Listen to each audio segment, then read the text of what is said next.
left you with the activity and the thought process of being able to talk about outcomes for your student learning outcomes. I wanted to let you know that since that time it's been an interesting 6 months with accrediting agencies, because what we are starting to see and starting to hear is how they're actually going to use this as part of the accreditation process. And I had the privilege in this fall to be at 2 different conferences for UPCA, for the Continuing Ed Association. One which was local, didn't hear as much there, but did get to go to New England and spend some time there.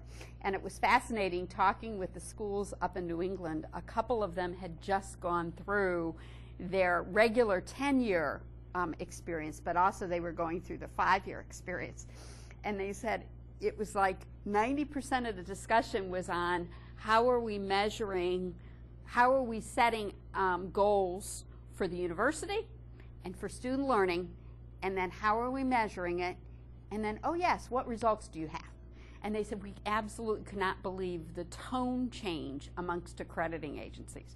And a couple of them were really freaking out because they said, we thought we were prepared until we had people that we realized were asking these questions and we didn't necessarily have the answers.